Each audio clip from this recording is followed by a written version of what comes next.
इस वीडियो में हम लोग सॉल्व करने वाले ओसवाल सेल्फ असेसमेंट पेपर 5 के सभी क्वेश्चंस को। और हाँ, हम लोग इससे पहले वाले वीडियो में पार्ट ए के सेक्शन फर्स्ट के सभी क्वेश्चन को सॉल्व कर चुके हैं। यदि आप लोग वो वीडियो नहीं देखें तो जाकर प्लेलिस्ट में जाकर देख सकते हैं। और इसी के साथ अब हम लोग देखने वाले हैं पार्ट बी के, ठीक है, ये जो मेरा पार्ट बी है, ठीक, पार्ट बी के सेक्शन 3 के सभी क्वेश्चन को। तो यहाँ पर पार्ट बी में क्वेश्चन नंबर 21 से स्टार्ट है, ठीक, और लास्ट क्वेश्चन इसका 26 है, ठीक, 26, जिसमें कि कुछ इंपॉर्टेंट क्वेश्चन जैसे कि 22 हो गया और 24 का ये और वाला क्वेश्चन हो गया, उसके बाद फिर 25 हो गया और फिर 25 का ये और वाला क्वेश्चन हो गया, फिर 26 हो गया। तो आप लोग इस वीडियो को लास्ट तक जरूर देखिएगा, जिससे कि आपको इस सभी इंपॉर्टेंट क्वेश्चन का सॉल्यूशन आपको मिल पाएगा। तो इसमें फर्स्ट क्वेश्चन है 21, prove that root under 3 is an irrational number. तो इसका सॉल्यूशन देखिएगा इसका कि prove that root under 3 is an irrational number. इसमें सबसे पहले क्या करते हैं कि रूट अंडर 3 को इरेशनल हमको प्रूफ करना है। तो सबसे पहले क्या करते हैं, इस रूट अंडर 3 को हम लोग रेशनल नंबर मान चुके होते हैं, ठीक है। Let root under 3 be rational number and its simplest form A by B. तो रेशनल नंबर का ये जो मेरा रेशनल नंबर है, ठीक है, इसको सिंपलेस्ट फॉर्म में ए बाई बी के फॉर्म में लिखते हैं, जहाँ पर कि where A and B are integers having no common factor. तो and other than 1, that is A and B is coprime numbers and B does not equal to 0। तो यहाँ पर जो ए और बी दोनों क्या इंटीजर्स है, जिसका कोई भी कॉमन फैक्टर नहीं है, सिर्फ और सिर्फ 1 को छोड़ करके। इसका मतलब ए और बी क्या हो गया, मेरा को प्राइम नंबर हो गया। तो इस रूट अंडर 3 को हम लोग ए बाई बी के फॉर्म इस तरह लिख लिए। अब क्या करते हैं, स्क्वायरिंग ऑन बोथ साइड। जैसे दोनों साइड स्क्वायरिंग कर देते हैं तो 3 equal to A square by b square हो गया।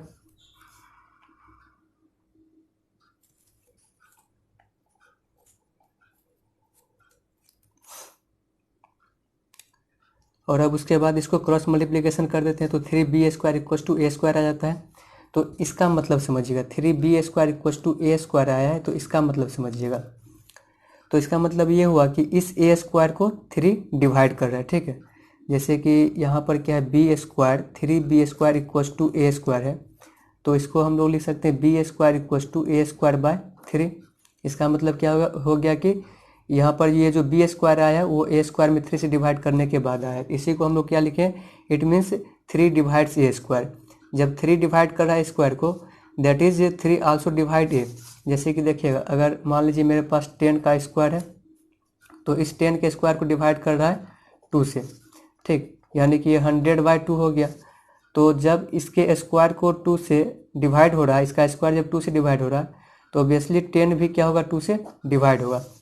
तो इसीलिए ए भी क्या हो रहा है, 3 से डिवाइड हो रहा है। तो जिस तरह से हम लोग ए के बारे में पता कर ले जो कि 3 से डिवाइड हो रहा है, उसी तरह से अब बी के बारे में पता करना है। उसके लिए क्या करते हैं कि ए को एक कांस्टेंट मान लेते हैं, ठीक है, ए इक्वल टू 3 के, फॉर सम इंटीजर के, पुटिंग ए इक्वल टू 3 के इन 3b square and A square. तो जैसे हम लोग ए को 3 के इक्वल मान लिए, ठीक है, अब इस ए के वैल्यू को इसमें पुट कर देंगे, तो फिर ये क्या हो जाएगा, 3b square equal to 9k square. तो यहाँ पर क्या हो जाएगा, फिर 3 से कैंसिल हो जाएगा, तो ये हो जाएगा b square equal to 3k square. यहाँ पर भी वही बात है कि b square equal to 3k square, मतलब ये कि ये जो 3 है वो बी स्क्वायर को डिवाइड कर रहा है। यदि ये बी स्क्वायर को डिवाइड कर रहा है, मतलब ये बी को भी डिवाइड कर रहा है। तो अब देखिएगा यहाँ पर 10, 3 is a common factor of a and b. 3 से जो है ए भी डिवाइड हो रहा है और बी भी डिवाइड हो रहा है। इसका मतलब 3 जो है वो कॉमन फैक्टर हो गया ए का और बी दोनों का। But this contradicts the fact that a and b have no common factor other than 1। तो यहाँ पर हम लोग जो पहले ये फैक्ट मान चुके थे, लिख चुके थे कि ए और बी का कोई भी 1 के अलावा कोई भी कॉमन फैक्टर नहीं होगा, लेकिन यहाँ पर क्या हो रहा है, वो कंट्राडिक्ट हो रहा है, मतलब कि 3 भी इसका कॉमन फैक्टर हो रहा है, लेकिन वहाँ पर हम लोग क्या मान चुके थे, 1 के अलावा कुछ भी नहीं होना चाहिए।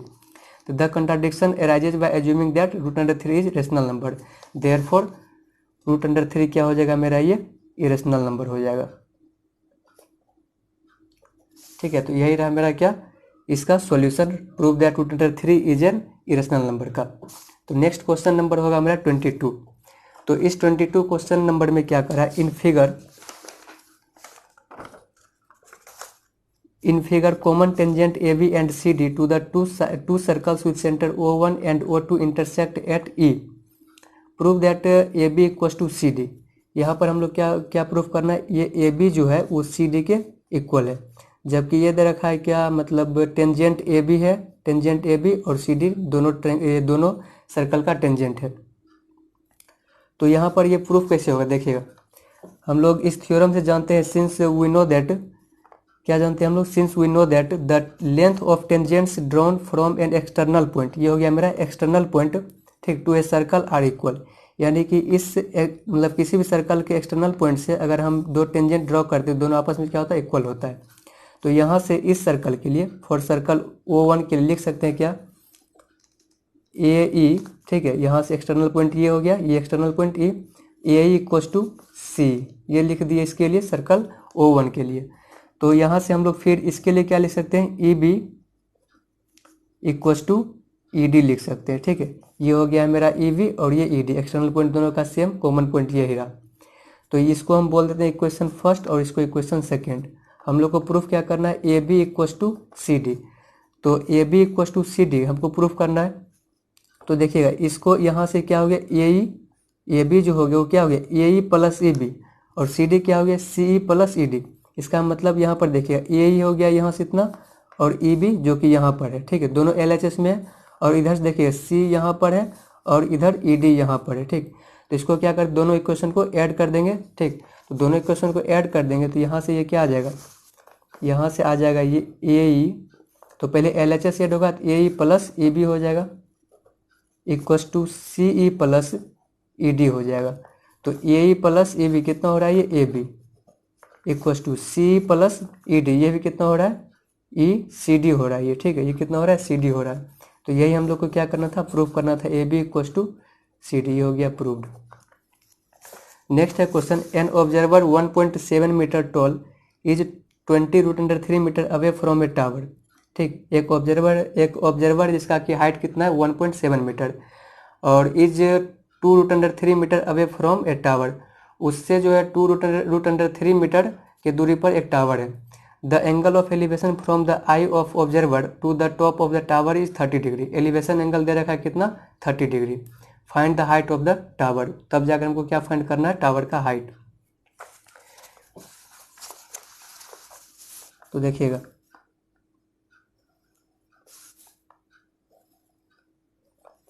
तो 1.7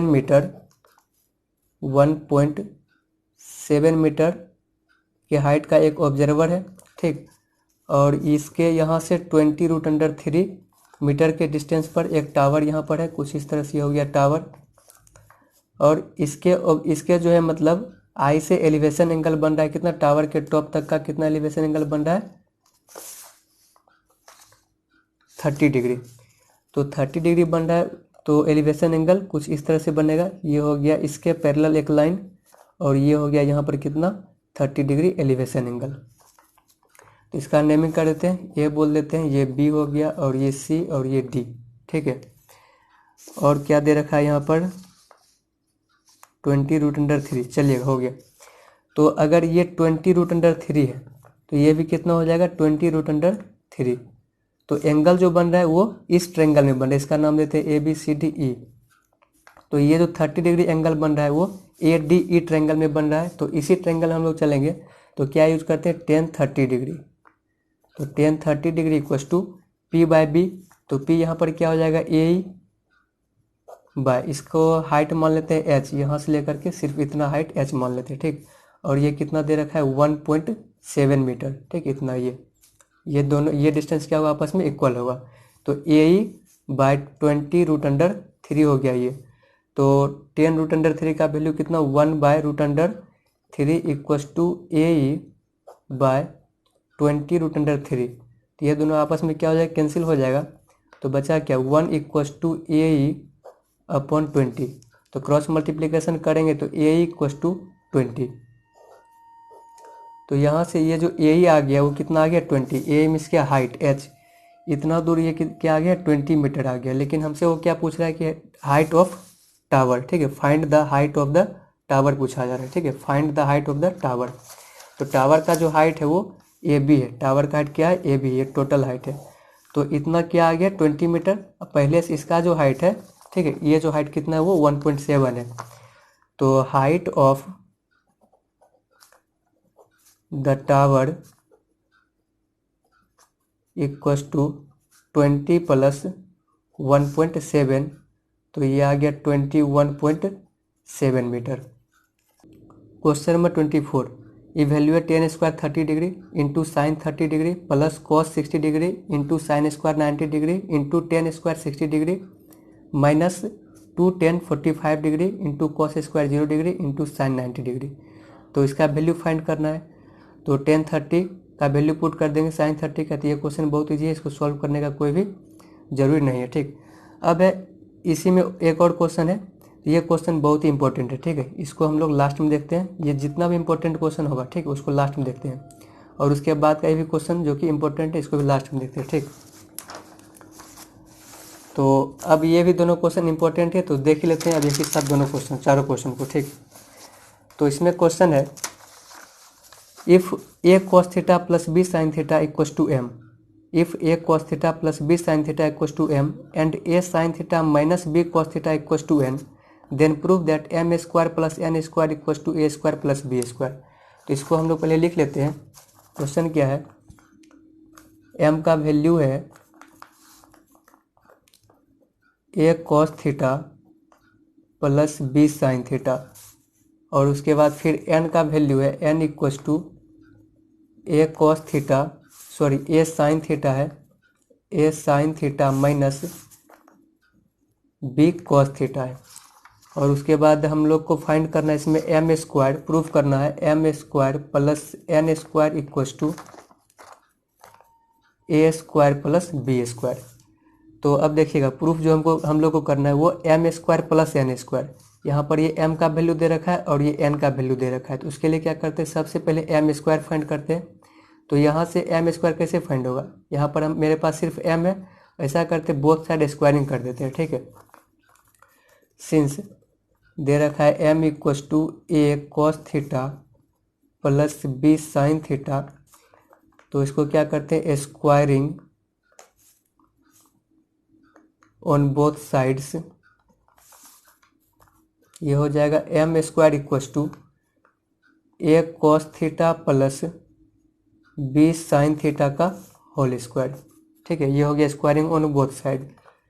तो M square equals to a plus b के होल स्क्वायर पे इसको ब्रेक कर देंगे, ये हो गया ए कॉस थीटा का whole square plus b sine theta square bracket में इस तरह से, ठीक है, प्लस 2ab, तो 2a cos theta into b sine theta. इसको हम लोग अब लिख सकते हैं एम स्क्वायर इसको equals to A square cos square theta plus B square sine square theta plus 2ab sine theta into cos theta. तो यहाँ से एम स्क्वायर का वैल्यू इस तरह से कुछ आ गया, ठीक है। अब इसी तरह से हम लोग एन स्क्वायर का वैल्यू फाइंड कर लेंगे। तो एन दे रखा है कितना, A sine theta minus B cos theta. तो A sine theta minus B cos theta squaring on both side करेंगे, तो ये हो जाएगा N square equals to A sine theta minus B cos theta का होल स्क्वायर। तो यहाँ से हो गया ये N square equals to A sine theta square plus B cos theta का होल स्क्वायर, माइनस है तो माइनस 2a भी लिखते हैं, तो minus 2a sine theta into b cos theta हो गया। अब इसको लिखेंगे n square equals to A square sine square theta plus B square cos square theta minus 2ab sine theta into cos theta. तो यहाँ से हम लोग को वैल्यू क्या मिल गया, एम स्क्वायर का वैल्यू और एन स्क्वायर का वैल्यू। अब हम लोग को क्या फाइंड करना, m square plus N square. ऐसा करते हैं इस दोनों इक्वेशन क्या करते हैं, ऐड कर देते हैं दोनों को, m square plus N square कर देते हैं। M square plus N square, तो एल एच एस को ऐड करेंगे तो आर एच एस को भी ऐड करना पड़ेगा। तो इधर से ये आ जाएगा A square cos square theta plus B square sine square theta plus 2ab sine theta into cos theta. अब इसका एन स्क्वायर का प्लस कर रहे हैं तो plus A square sine square theta plus B square cos square theta plus into minus, तो minus 2ab sine theta into cos theta. अब देखिएगा ये टर्म और ये टर्म दोनों क्या है, सेम है, लेकिन दोनों का साइन क्या है, चेंज है। एक प्लस में एक माइनस में, दोनों क्या हो जाएगा, कैंसिल हो जाएगा। अब जो मेरे पास बचा है वो क्या बचा है, A square cos square theta plus B square sine square theta plus A square sine square theta plus B square cos square theta. अब देखिएगा इस टर्म को, यहाँ इसमें क्या है, A square cos square theta, ठीक, और इसमें क्या है, A square sine square theta. तो यहाँ से क्या करते हैं, ए स्क्वायर कॉमन ले लेते हैं, बचेगा क्या ब्रैकेट में, cos square theta plus sine square theta. तो यहाँ से ए स्क्वायर ब्रैकेट ले लिए, कॉमन ले लिए, तो क्या बचा, cos square theta plus sine square theta. उसी तरह से इस दोनों टर्म में से क्या करते हैं, बी स्क्वायर कॉमन ले लेते हैं, प्लस बी स्क्वायर, ये हो गया sine square theta plus cos square theta. तो यहाँ से ये क्या आ गया, cos square theta plus sine square theta equals to 1 हो गया ये। तो ए स्क्वायर इंटू 1, ये हो गया A square plus sine square theta plus cos square theta कितना हो गया, 1। बचा के यहाँ पर सिर्फ और सिर्फ बी स्क्वायर। तो हम लोग को यही क्या करना था, प्रूफ करना था, M square plus N square equals to A square plus B square. ये हो गया प्रूव्ड। तो पूछ रहे थे इसमें क्या किए, एम और एन का वैल्यू दे रखा था, तो हमको क्या फाइंड करना था, M square plus N square. तो M square plus M square के लिए क्या किए, बोथ साइड स्क्वायरिंग करके दोनों को ऐड कर दिए, चूँकि यहाँ पर क्या था, प्लस था, इसलिए क्या किए, दोनों को ऐड कर दिए, तो ये a square plus B square आ गया है। क्वेश्चन नंबर 25 है, a child prepares a poster on save water on a square sheet whose each side measures 50 centimetre. एक स्क्वायर शीट है जिस पर कि सेव वाटर का मतलब पोस्टर बनाना है, ठीक है, जिसका कि साइड दे रखा है 50 centimetre. At each corner of the sheet, उस शीट का जो सभी कॉर्नर है, इस sheet draws a quadrant of radius 15 centimetre. तो उसके मतलब कि कॉर्नर पर जो है वो क्वाड्रेंट बना दिया है, ठीक, जिसका कि रेडियस 15 सेंटीमीटर है। In which she shows the ways to save water. At the centre she draws a circle of diameter 21 centimetre. उस शीट के सेंटर पर जो है 21 सेंटीमीटर के डायमीटर का एक सर्कल बना दिया गया है। And writes a slogan, save water in it, find the area of the remaining sheet. यानी कि कुछ इस तरह का डायग्राम बन के आ रहा है, ठीक है। ये स्क्वायर शीट पेपर हो गया, ठीक है, स्क्वायर फॉर्म ये शीट पेपर हो गया, जिसके कि कॉर्नर पर ये क्वाड्रेंट बना दिया गया, जिसका रेडियस है 15 सेंटीमीटर, जिसका कि रेडियस है 15 सेंटीमीटर। यानी ये भी 15, तो ये भी 15 हो गया, ये 15, तो ये भी 15, ये 15, ये 15, 15, 15, ठीक। ये क्या हो गया, रेडियस हो गया। उसके सेंटर पे एक सर्कल बना दिया जिसका कि डायमीटर कितना, 21 सेंटीमीटर। ये हो गया डायमीटर 21 सेंटीमीटर, सेंटर ओ। तो अब इसमें कह रहा है find the area of the remaining sheet. तो इतना में तो ये सब बन गया, ठीक है। अब इसका क्या फाइंड करना है, रिमाइनिंग शीट का मतलब कितना ये बचा हुआ है, ठीक है, इसका एरिया फाइंड करना है, ठीक, इसका एरिया हम लोग को फाइंड करना है। और इस साइड का जो है मतलब कि इस स्क्वायर के साइड का मेजरमेंट दे रखा है कितना, 50 सेंटीमीटर, ठीक है। ये कितना है मेरा, 50 सेंटीमीटर, और ये भी कितना है, 50 सेंटीमीटर।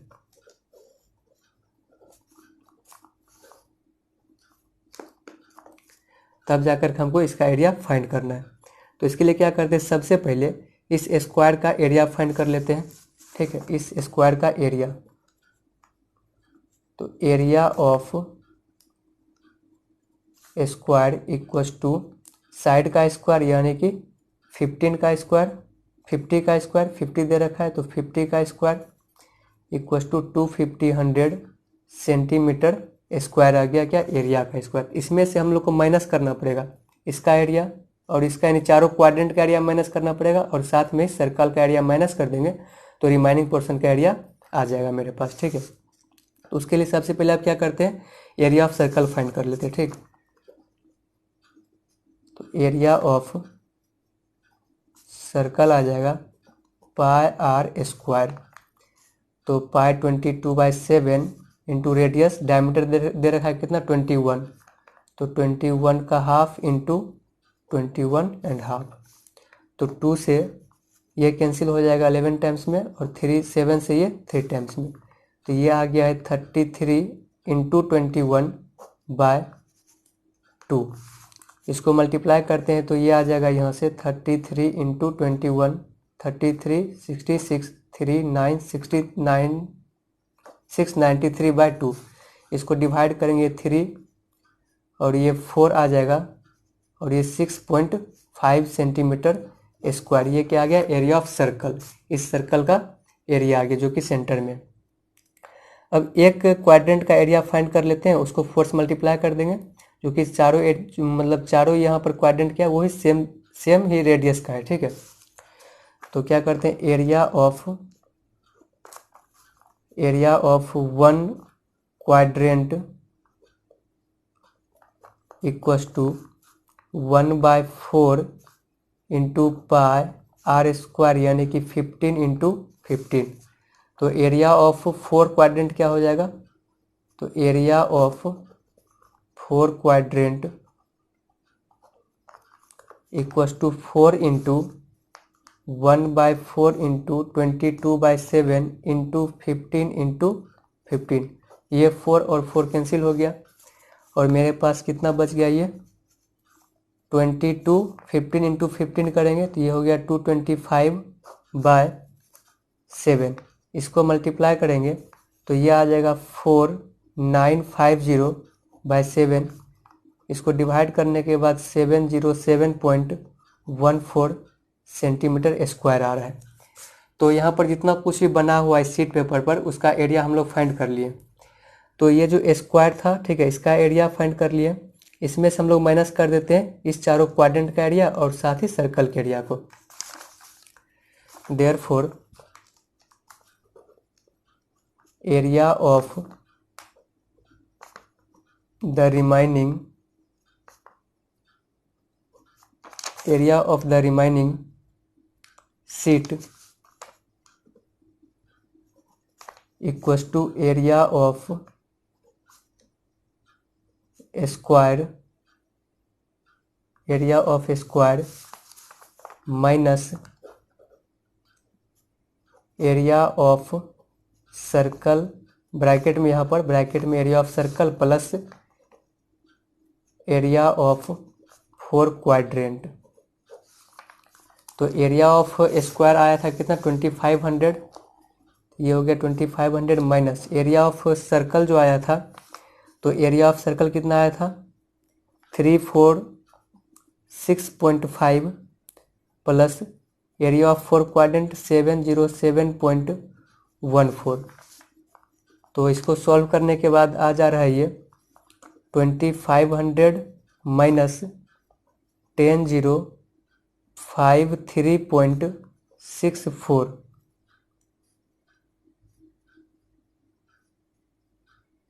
सही है ये। तो फिर यहाँ से इसको माइनस करते हैं तो ये आ जाएगा 63.6 और ये 4 और ये 4 और ये 1 सेंटीमीटर स्क्वायर। तो यही था क्वेश्चन, जो कि बहुत इंपॉर्टेंट क्वेश्चन। नेक्स्ट क्वेश्चन है, इसी में बहुत इंपॉर्टेंट क्वेश्चन है। A right circular cylinder and a cone have equal bases and equal heights. यानी कि एक राइट सर्कुलर सिलेंडर है, ये हो गया मेरा सिलेंडर, और एक कोन है, ये हो गया कोन। इस दोनों का हाइट जो है वो सेम हाइट का है, दोनों सेम हाइट का है। इसका भी हाइट h है और इसका भी हाइट कितना है? h है। दोनों का हाइट सेम है और दोनों जो है वो सेम बेस पर है, ठीक, इक्वल बेस है। तो इक्वल बेस है मतलब उसका डायमीटर सेम है, मीन्स उसका रेडियस भी सेम है। तो यहाँ से जितना रेडियस का है सेम टू सेम रेडियस इतना इसका भी है। If their curve surface areas are in the ratio 8:5, तो इस दोनों का जो कर्व सरफेस एरिया का रेशियो वो कितना है? 8:5 है। तो इसको हम लोग लिख सकते हैं, curve surface area of cylinder by curve surface area of cone equals to 8/5। तो curve surface area of cylinder by curve surface area of cone equals to 8/5। Then show that the ratio between radius of their bases to their height is 3।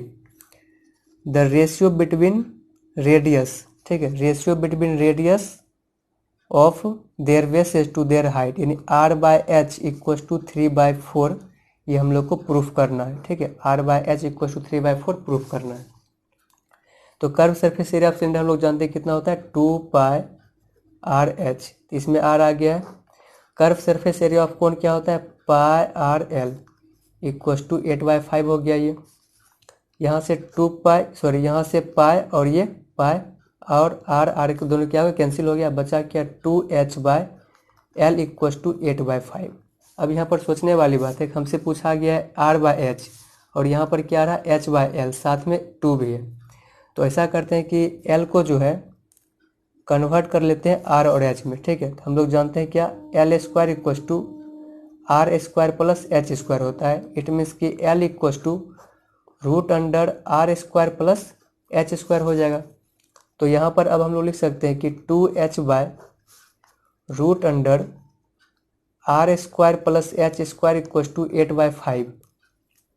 तो यहाँ पर root को ख़त्म करने के लिए both side squaring करना पड़ेगा। तो ये हो गया 4h² plus h² equal to 64/25 after both side squaring. और उसके बाद हम लोग को रेशियो क्या चाहिए r/h का। तो यहाँ पर दोनों क्या प्लस में दिख रहा है, तो अगर ऐसा कभी आता है तो यहाँ पर क्या करेंगे क्रॉस मल्टीप्लिकेशन कर देंगे। तो 4 × 25 × h², ये हो गया 100h² और इधर से मल्टीप्लाई करेंगे तो 64r² प्लस 64h² हो गया ये। तो अब क्या करते हैं h² वाले को एक साइड कर लेते हैं, इसको इधर ले आते हैं। तो 100h² minus 64h² equal to 64r² हो गया। तो ये यहाँ से कितना है 36h² इक्वल टू 64r²। और अब हम लोग को चाहिए क्या r/h चाहिए, ठीक है। इसका मतलब कि इस h को इधर लाना पड़ेगा, ठीक है। तो 36 इक्वल टू 64 × r²/h² और इस 64 को इधर ले आते हैं। तो 36/64 इक्वल टू r²/h²। हम लोग को चाहिए सिर्फ और सिर्फ r/h चाहिए, ना कि r²/h²। तो इसको इधर कर देंगे तो यहाँ पर क्या आ जाएगा ये रूट में आ जाएगा, ठीक है। तो √36/64 equal to r/h, therefore r/h equal to 6/8। तो r/h इक्वल टू कितना है 6/8 आया है। तो r/h इक्वल टू 6/8, इसको कैंसिल कर देंगे 2 3 जा 2 4 जा।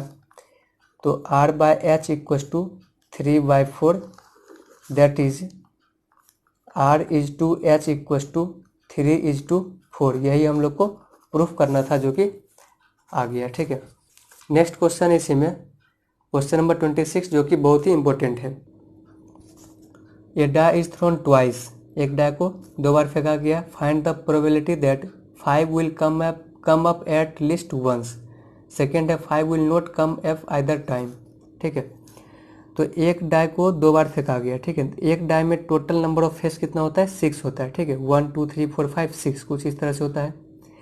तो उसको 2 बार फेंका गया, यानी कि अगर एक डाई में टोटल आउटकम कितना है 6 है, ठीक है। तो यहाँ पर उसको 2 बार फेंका गया तो क्या कर देंगे टोटल आउटकम जितना भी एक डाई का और उसको पावर कर देंगे कितना बार फेंका गया, ठीक है। तो टोटल नंबर ऑफ आउटकम हो जाएगा 6 का स्क्वायर, यानी कि 36 हो गया ये। तो इसको क्या करते हैं 36 किस तरह से आ रहा है, ठीक है, वो भी हम लोग लिख ही लेते हैं, ठीक। मान लीजिए कि आप फर्स्ट टाइम फेंका गया है तो 1 आया, सेकेंड टाइम भी 1 आया। इसी तरह से अगर हम लोग लिखते जाएंगे तो 1 2 आया होगा, या फिर 1 3 1 4 1 5 1 6 1 7, नहीं 1 7 तो नहीं होगा, 6 तक ही रहता है, ठीक है। तो 1 6 होगा। नेक्स्ट हो जाएगा 2 1 2 2 2 3। तो इस तरह से मेरा टोटल आउटकम क्या हो गया रेडी हो गया है, ठीक। जिसमें कि फर्स्ट क्वेश्चन है 5 will come at least once, यानी कि कम से कम एक बार भी 5 आया हो, ठीक है, कम से कम एक बार भी 5 आया हो तो उसका प्रोबेबिलिटी क्या होगा। तो इस रो में जो है एक बार 5 यहाँ आया है, ठीक, और इस रो में भी एक बार 5 यहाँ आ चुका है, और इस रो में एटलीस्ट 5 यहाँ पर आ चुका है एक बार, ठीक है। उसी तरह से इस रो में भी एक बार 5 यहाँ आ ही चुका है, और इस रो में, ठीक है, ये टोटल इसमें 5 है, इसमें भी 5 है, इसमें भी 5 है, इसमें भी 5 है, और इसमें भी 5 है। ये टोटल रो में जितना भी सब 5 है, ठीक है, और इसमें एटलीस्ट यहाँ भी एक 5 है। तो total number of favourable outcome कितना हो गया, 1 2 3 4 5 6 7 8 9 12 13, ठीक है। तो कितना हो गया ये 13, 1 2 3 4 5 6 7 8 9 10 11 हो गया, ठीक है। Total number of favourable outcome कितना हो गया, 1 2 3 4 5 6 7 8 9 10 11 हो गया। तो ये कितना हो जाएगा 11/36 किसका, फर्स्ट का, ठीक है, प्रोबेबिलिटी ऑफ इवेंट। और ये इवेंट कैसा है कि 5 will come up at least once. Next है क्वेश्चन कि 5 will not come up either time, यानी कि मतलब एक बार भी 5 नहीं आने का प्रोबेबिलिटी क्या होगा। तो कुछ नहीं, बस यहाँ पर क्या है कि टोटल नंबर ऑफ आउटकम कितना है 36 है, जिसमें से कि 11 टाइम्स क्या है कि 5 कम से कम एक बार भी आ रहा होगा। मतलब क्या, अब जितना बार बच गया ये सब, ठीक है, तो उसमें 36 में से सभी को क्या करेंगे, माइनस कर देंगे, मीन्स 36 माइनस 11 कर देंगे, हो गया 525 टाइम्स जो है वो 5 एक बार भी कहीं भी नहीं आया है, ठीक है। तो सेकंड का क्या हो जाएगा, probability of event equal to favourable outcome 25/36। तो ये रहा कुछ इस तरह का सॉल्यूशन। यदि आपको ये वीडियो अच्छा लगा होगा तो फिर चैनल को सब्सक्राइब जरूर कर दीजिएगा। वीडियो देखने के लिए थैंक यू।